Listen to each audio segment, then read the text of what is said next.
નમસ્તે દોસ્તો, આજે 2 ઓગસ્ટ 2025નો દિવસ છે. શનિવાર છે આજે, અને આજે વિસાવદરના પ્રાંત અધિકારીશ્રીની અધ્યક્ષતામાં તાલુકા સંકલન સમિતિની મિટિંગનું આયોજન થયું હતું.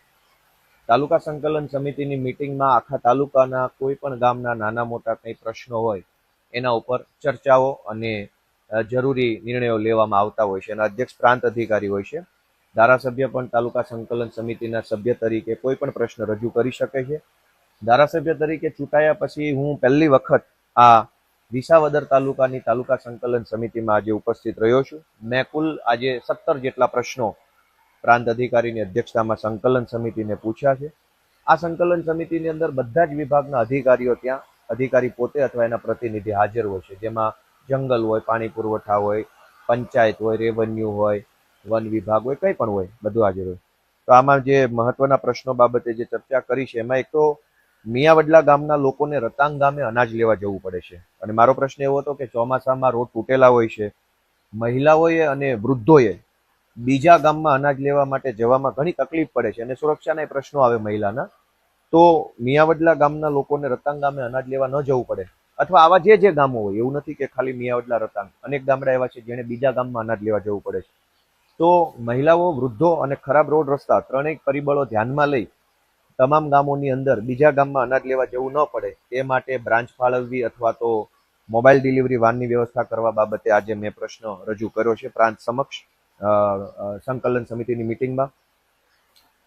દાદર ગામથી ઈશ્વરિયા ગીર સુધી જાહેર માર્ગમાં દાદર નદી ઉપરનો પુલ જે છે એ 5 વર્ષથી તૂટેલી હાલતમાં છે, અને ચોમાસામાં રસ્તો બંધ થઈ જાય છે અને ગામ સંપર્ક વિહોણું થઈ જાય છે. તો આ રસ્તો પણ બને એ બાબત માટે મેં રજૂઆત કરી છે કે આ પુલ બનાવવા માટેની શું યોજના છે.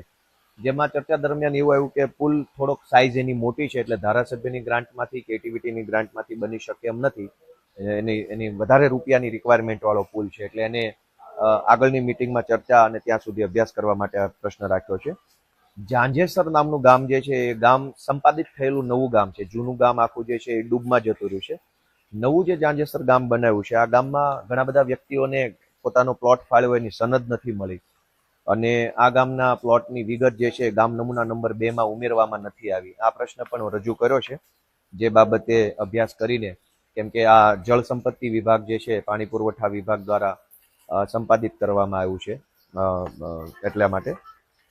આ સિવાય લીલિયાથી જાંબાળા રોડનું કામ 2 વર્ષ પહેલા ચાલુ કરવામાં આવેલ હતું, પરંતુ એમાં મેટલ કામ પૂરું થઈ ગયા પછી આજ દિવસ સુધી ડામર કામ કરવામાં નથી આવ્યું. તો આ લીલિયાથી જાંબાળા રોડનું કામ પણ વહેલી તકે ડામર રોડ થાય ચોમાસું પૂરું થયા પછી, એ બાબતની ચર્ચા થઈ છે.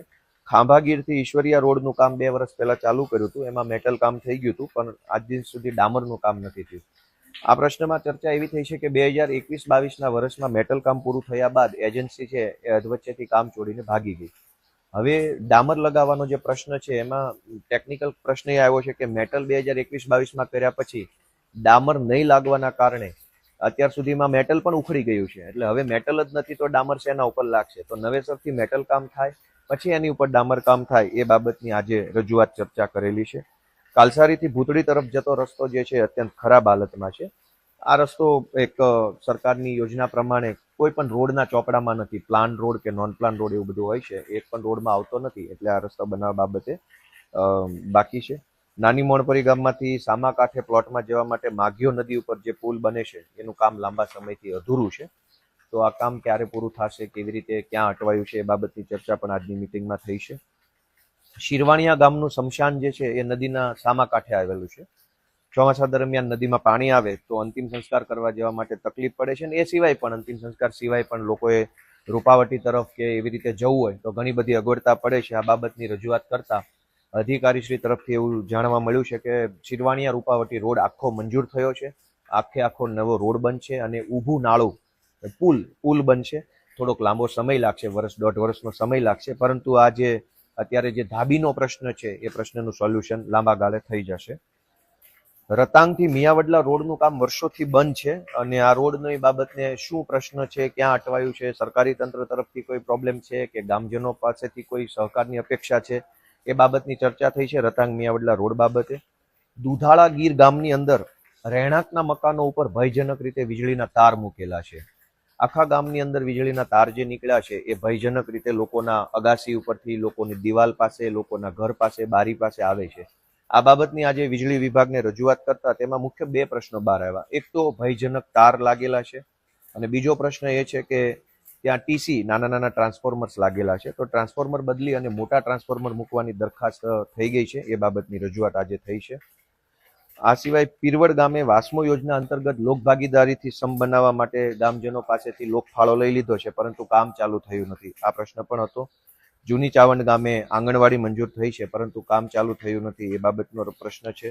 મોટી મોણપરીથી સરસઈ ગામનો રસ્તો મંજૂર થયો છે, પણ આજ દિવસ સુધી બન્યો નથી. તો એના શું શું કારણો છે, ક્યાં અટવાયું છે, એની પણ ઊંડાણપૂર્વક ચર્ચા થઈ છે. રબારિકાથી વિસાવદરનો રોડ જે છે એ ખૂબ સાંકડો છે. રોડની બંને સાઈડ કેનાલ છે, કેનાલ ઊંડી થતી જાય છે, માટી ધોવાતી જાય છે, એના કારણે તકલીફ પડી રહી છે. આ બાબતની પણ ચર્ચા કરી હતી. અને આ સિવાય અન્ય સામાન્ય જે કંઈ પ્રશ્નો હોય એની ચર્ચા આજે તાલુકા સંકલન સમિતિની બેઠકમાં વિસાવદરના પ્રાંત અધિકારીની અધ્યક્ષતામાં થઈ છે. ખૂબ પોઝિટિવ માહોલમાં, ખૂબ જ સકારાત્મક રીતે આ આખી મિટિંગ થઈ છે. હું આશા રાખું છું કે આ બાબતે કોઈ સારું નિરાકરણ અને નિવેડો આવશે. તો જનતાને જાણવાનો એ હક છે કે જનતાએ જે કાંઈ જનપ્રતિનિધિને ચૂંટણીમાં મત આપ્યો છે, જનપ્રતિનિધિ શું કરી રહ્યા છે, ક્યાં જઈ રહ્યા છે, કોને મળી રહ્યા છે, શું વાતચીત થઈ છે, એ જણાવવું એ મારી ફરજ છે. એટલે હું જ્યારે જે સરકારી મિટિંગમાં જાઉં છું એ બાબતની જાણ જનતાને કરતો હોઉં છું. દરેક તાલુકામાં આ વ્યવસ્થા છે કે જે કાંઈ પણ જનતાના લોંગ ડ્યુ પ્રશ્નો, એટલે કે લાંબા સમયથી પડતર પ્રશ્નો હોય એને તાલુકા સંકલન, જિલ્લા સંકલનમાં પૂછવાથી